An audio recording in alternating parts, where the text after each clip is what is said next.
On Two Wheels this week, Wayne and I travelled to Italy to see the production of a new motorcycle boot. And Jeff reports on a new initiative to make us all ride more safely.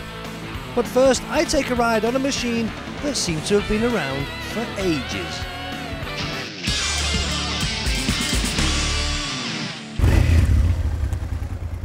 You know, if you open a motorcycle magazine, go and buy any motorcycle mag, and have a look down the bike listings, the names of the bikes, the makers and the models, in particular the models. Every month we seem to be getting new models, new names, and you think, oh, how on earth am I going to remember all this lot? They're coming out all the time. But also, if you look closely, you'll see names that seem to have been there for years, for donkey's years. This is one such name, this name here, Honda Transalp, yeah. Been around for ages, actually been around since 1987, can you believe, all that time. So they must have been doing something right, but it's grown up a little bit since then. Back in 87, the Transalp was a 600cc V-twin motor. Well, it's still a V-twin, but it's grown up now to a 650cc, well actually 649cc I think it is. But there it is, still a V-twin, and it's the same engine as Honda used in the Deauville. And that's got a good reputation, and that's become a bit of a favourite with motorcycle couriers.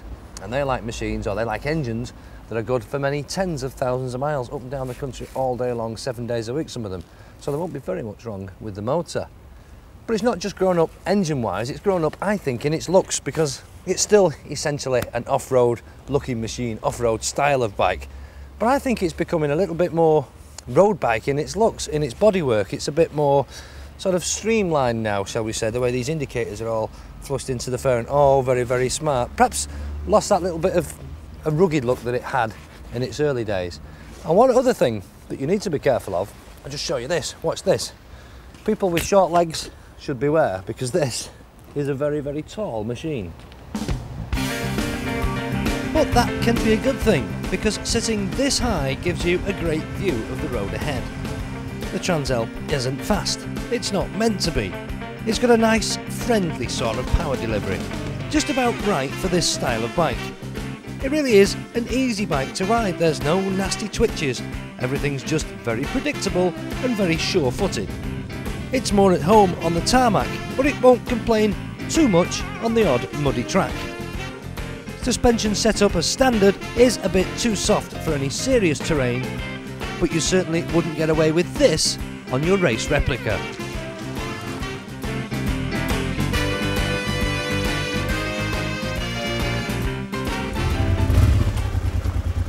So while we're on the off-road theme, let's have a look at the off-road bits and pieces on the Transalp. Well, the most obvious one is down there, bottom of the engine. Have a look at that. How's that for a sump guard, eh? Massive, huge, big bash plate on the bottom there, so that'll protect the bottom of the engine should you choose to do any off-roading over rocks and boulders and things like that. And also it'll protect the downpipe for the exhaust as well, because the front cylinder comes right down there, right behind that. So that's all protected nicely. And then the exhaust along up here. Any off-road bike, any decent off-road bike has the exhaust up there, tucked up high, out of the way, out of harm's way where it can't get bashed and wrecked. And while we're on the back end here, nice big rack there, look at that. Big solid thing there, you could stick a top box on there, fill it up, you could strap luggage to it, you could do anything you like really. And somewhere nice and easy for your pillion to hang on to. And I've been riding this two up, had a pillion on the back quite a bit, quite a few times. And it's nice with a pillion on the back, it's quite easy to ride, it doesn't upset the handling of it. And it's quite comfy for the pillion because the seat is pretty good. But if you don't like the seat, you can take it off. Wouldn't be much use if you took it off, would it? But there you go, it comes off like that. And there's not much to see under there. Big hole there, you could probably get a packet of crisps and a toothbrush in it, but little else. So let's put that back on out of the way. Up here on the dashboard, come and have a look up here. There's nothing too fancy about it, but it just looks nice. It's full of rain at the moment, of course, but it's nice and classy, it's well finished, it's well done, it's nicely put together. And over here, the left-hand side, my favourite, I'm always moaning about it, fuel gauge. We've got a fuel gauge. We like bikes with fuel gauges. But going on the off-road thing, still on the off-road theme, we've got these over here, on the top of the bars. Or on each side, of course, these knuckle guards, hand guards. Stop you bashing your fingers as you're going down the dirt track, stop all the branches bashing your fingers. But I suspect that most people who own a Transalp won't go on the dirt tracks because, let's face it, the off-road ability of this is, shall we say, somewhat limited. But these are actually great for keeping your hands warm. Because when you get cold fingers, when you're riding the bike, the things that make your hand cold is the wind. It's the wind chill that makes your knuckles freeze and makes your fingers freeze up. Well, them help to sort of stop the wind blowing on your hands, so they do keep your hands quite warm. So very useful even on a road bike. Doesn't have to be an off-road bike. Which I'll tell you what it hasn't got, and I hate it. I hate for saying this.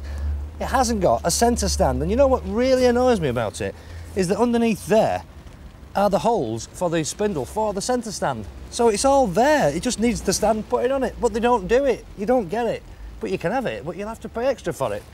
I don't know. That's just one of my pet hates. But I'll tell you the best thing about this bike, the very, very best thing, and that's its comfort, the riding position, because it's so comfy. And if you've got a bad back, perfect. If you've got a bad back, this is the style of machine that you need, because really you could sit here all day long. You know, I can't begin to tell you just how comfy this bike is. Cutting through busy rush hour traffic is easy. The bike's nice and light and it's all very manoeuvrable. Now, it may have been around for some time, but this new Transalp, or the XL650V to give it the full title, certainly doesn't feel or look dated. And on the road, it'll cost you £5,400.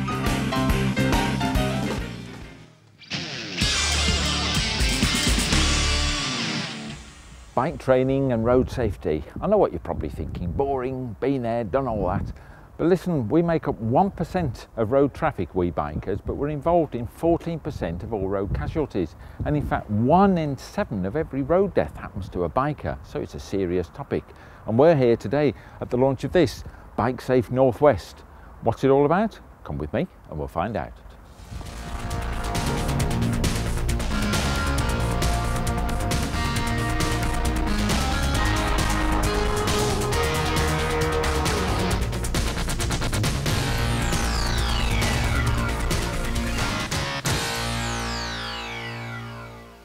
First up, I asked John Moss, Cheshire's Chief Road Safety Officer, what the day was all about.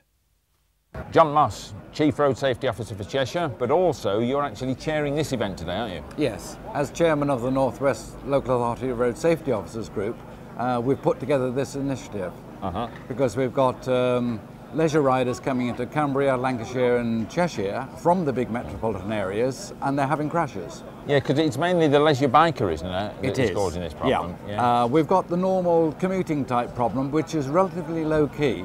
But on my own patch, for example, 23% of all of our killed are bikers. Really? Yep. And that's in the summer months as well.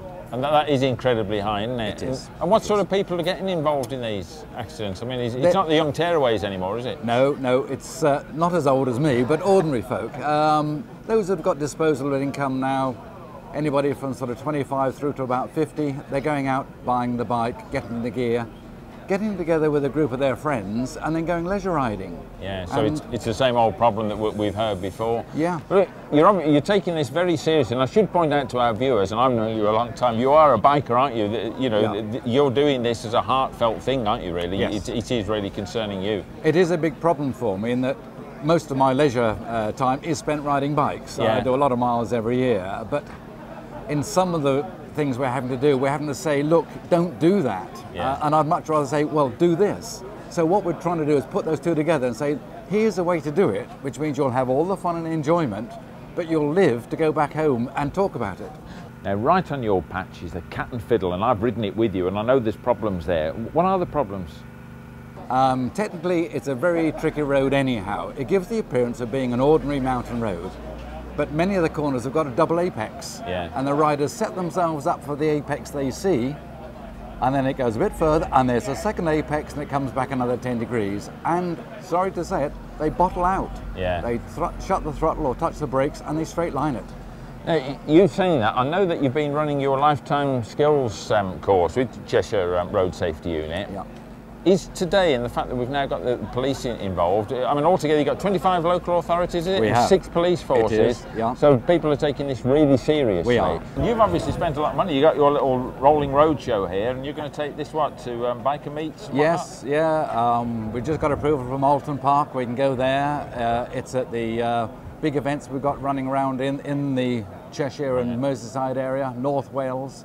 We're taking it to the riders and saying, look, come and join us, have a lot of fun, learn a few more top-edge skills, as it were, and you'll go home. And survive. And survive. Well, that was the road safety officer's input, but what was going to be the police viewpoint? Pauline Clare, you're the Chief Constable for Lancashire, so this is obviously an important day for you, as you wouldn't be here. It is a very important day for the whole of the police forces in the North West, because we want to take this opportunity to get some really, really important messages across to motorcyclists. Yeah, I was listening to your fine words in there. It's obviously, I mean, the police have got lots of things to do, but obviously this has risen in your agenda, as it were. Motorcycle accidents are becoming a big problem. They are. I mean, obviously the police service has a lot to do, but we really think this is an important issue. There's an increasing trend of people being involved in motorcycle collisions, and what we want to do is try and reverse that trend. Yeah, because it is a big investment at the end of the day. I mean, just an event like this costs a lot of money, isn't it? And no one would waste money on it if they weren't going to get a return. So this is a real serious stab. And it's not persecution of bikers, is it? Not at all. I mean, there is no way we're here to persecute bikers. What we're trying to do is get across a message of safety so that they go away and think about how they're behaving on the roads. So at the end of the day, they're much safer, and other people are much safer as a result. Now, lots of bikers are going to think this might be biker persecution and you're just stopping them for small number plates and loud exhausts. Is that true? The chances are that if a biker is stopped by a police officer, it's not because there's a problem with a number plate. It's probably because the officer's seen them either speeding or driving dangerously. And as a result of the conversation with that motorcyclist, then they will check the plates. So how is this going to work? The road safety people in general, these 25 road safety officers and regions, they're going to be running these courses in conjunction with you, but also are you stepping up policing of various biker events? Well, what we're doing is we're working in partnership with various other agencies, and we will make whatever contribution we feel is necessary to get the message across to motorcyclists to behave safely, and also to inform other members of the public that motorcyclists are actually quite vulnerable and they need to have respect for motorcyclists too. Now, I know you've got fantastic roads around here, so you're not trying to put bikers off from coming to visit you, are you? Well, absolutely, not just in the northwest, yes, but throughout the country. Yes, by all means, go out and enjoy yourself, but do it safely.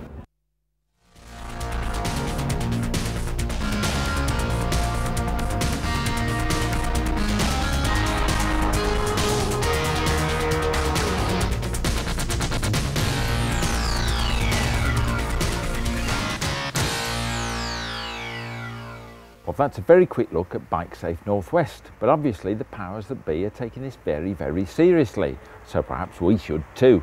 One thing for sure, I'm sure if you're in the Northwest, you're going to see more of Bike Safe Northwest. And after the break, Wayne and I are off to a boot factory in Italy.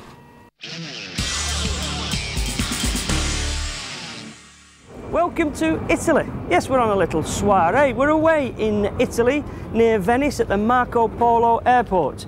And of course, Italy is the home of suave and debonair and stylish things. You've got your Ducatis, Ferraris and everything else. And of course, talking of suave and debonair, that's myself, of course, who's a multilinguist. And that's why I'm here. Of course, we've got Arrivederci, ciao mamma, bella bella, cappuccino frankititore. Impressed with that then, or what? No, not particularly at all. I'm not impressed with any of that. Any prat could have made that lot up. I think he's had too much of that vino collapso on the airplane, you know, that's his problem. But he's right, Italy is the home of style and flair and fashion, and lots of the motorcycle clothing that you're wearing back in the UK starts life here. In particular, motorcycle boots. And it's a fact that the top 10 selling brands of boot right across Europe are all made here. Not just in this country, but in the same factory just outside Venice. And that factory are now producing their very own brand, and it's got its own name, and we're going to show you exactly how they do it. And this is where it all happens, at the factory. And these are the boots in question. They're called Oxtar, and they're brought into the UK through a company called Nevis Marketing down in Dorset. Those guys indeed bring in all sorts of other products. They bring in another boot called Gianni Falco. They bring in VMAR helmets, Spyball alarms, Risha clothing, in fact all sorts of different brands, but it's these we want to focus on. This is the Oxtar boot that is a safety boot, a safety motorcycle boot, because it's CE approved. And I suppose we want to find out how they produce this boot, so the best place to be is indeed in the factory here. So let's go and have a look inside. if I could get the door open. Oh, Paul, let me in, will you? Please. So this is where the whole procedure starts, but you don't just decide you're going to make a new boot and put it straight into production. You have to make samples and test boots, and you give them to people like motorcycle racers, very good motorcycle racers. For the past couple of years here they've been using Pier Giorgio Bontempi, a world-class rider, and they've been using the feedback that he's given them to help them develop the boot. And these are a pair that were worn recently by Kershaw in the World Supersport Championship. And there's not a lot left of the toe sliders there, so you can see how hard these riders actually test the boots. And these have been down the road at excess of 250 kilometres an hour, which is 130 or 140 miles an hour or something. And they've stood up to the test. So how do we go about making these test boots, if you like, the prototypes, the samples? Well, it all starts with a drawing, an idea, if you like. Somebody draws it down, then it's fed into this machine, which is a computer machine, a CAD machine, CAD, computer-aided design. And when he's quite happy that he's got all the information, everything's spot on in the computer, he presses a button. But it doesn't print out a drawing. If you like, it's not a print button, it's a cut button, because that's connected to a machine which then cuts the patterns out in this material, which is a kind of very hard sort of fibre material. And it's cut out extremely accurately with this, and then that goes on to another section where a man lays this over a piece of leather, and he'll cut it out, get it all very neat, and finish up with like a big jigsaw, if you like, and then that goes into another section where the girls are, and they're stitching it up. And if there's girls in there, that's probably where you'll find Wayne. Yes, I am indeed over here with the ladies. I don't know what he's trying to say. With this very, very involved jigsaw puzzle. Because, I mean, if you just look at all the various components on this trolley here, I mean, you've got the plastic bits that go with the boot, the zipper, of course, and the labels, emblems. You've got the outer material, but not to forget, you've got all the padding and all the wadding on the inside and the inner liner. It's a seriously complex piece of equipment. How on earth these machinists work out what bit goes where, I do not know. Certainly if I was making it, you could rest assured it'd be a very strange person who'd fit my boot when it's finished. And in fact, there's a lady over here, Katia, who is producing a boot at the moment, and when she's finished, we may ask if she can perhaps put this one together for us. And I might ask her actually if she could perhaps do the hem on my trolleys, which fell down only yesterday. Just before Katia actually sews the pieces together, she needs to prepare the edges. For example, this has been done, it's called skiving, and they sort of flatten the edges so that when they go together and the sewing and the stitchings on the edges, they're not rough, they're not uncomfortable, making the boot a nice comfy fit for you, the user. Also, for example, here, this material is exactly the same as in the red, but they thin it. So these points here are nice and flexible, again, for the comfort for the user.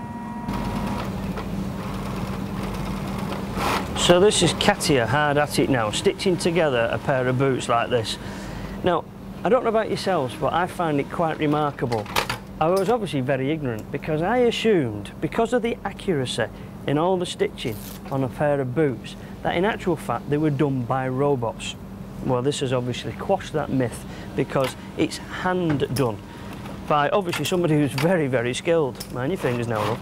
It is remarkable. In fact, would you believe it takes near on an hour to just stitch together the top of a pair of boots? And then obviously there's more to come when they make the rest of the boot. It is very, very labour intensive by skilled workmen. Well, the boot that we've been looking at up to now is the Oxtar boot, which is this new brand now, this new CE approved boot. But while they're manufacturing that, they're continuing to make boots for loads and loads of people all over the world. This is a production line, just one of several, making another motorcycle boot for somebody else. I don't know who this one's for. But would you believe that on this production line alone, 800 pairs of boots a day come off the end of it? 800, eh? That's a lot of boots, and believe me, that's no mean feat. Feet, boots. You get it? Feet? Oh, never mind. No mean feat. I can't believe it. I mean, he can't even sack his own scriptwriter because it's himself. Anyway, let's move on a bit. That is indeed the one of 3 production lines that is used by these guys. That one there produces the boots for other motorcycle brands. Then, of course, you've got the place that produced the Oxtar boots specifically for that one make of boot. Then you've got the production line that produced these safety boots. You see, because these guys produce safety boots for everyone. Look at this, this is a walking the beat policeman's boot. Then you've got the motorcycle policeman's boot. Then look at this. This is fantastic, this. This is a boot that's been tested with a chainsaw. Remarkable. Why someone wants to try and cut his foot off, I really do not know. Then this is a fireman's boot for the UK market, specially designed to conform to the requirements of the UK firemen. Safety wear, safety footwear is what these guys are specialists in. And that's where it comes into this, the boot for motorcycle use. Safety boot for motorcycle use. Unique one in respect. It's the only one of its kind that is CE approved. It's got a special torsion control system that allows the movement of the boot, limited movement of the boot, for your own safety should you have a misfortune. So it's quite unique in that respect, and it's tested by a government body so that it does comply to EE regulations. Fantastic. Now I need to go and see if Katia is indeed finished the pair of boots we gave her earlier on today. So I'll see you in a while. She has indeed finished stitching it up. There it is now with all its plastic on, all its bits and pieces, its lining and everything, and it looks like a boot, but it's got no sole, man, at all. No sole on the bottom. So we need to get that fitted now. That involves a last and all sorts of other things, another complicated process. And for that, we have another production line. No, we're not going to show you that side of production until next week, because we're near Venice, aren't we? So I booked a gondola ride. Eh? Well, it'd be rude not to, wouldn't it, eh? So, I'm off. See you later. OK then, hold on to your hats. Here we go now. Hey, here we go. Woohoo! Well, you can see if Wayne gets his gondola ride on Two Wheels next week. Also on next week's show, I take a ride on Yamaha's brand new Phaser 1000.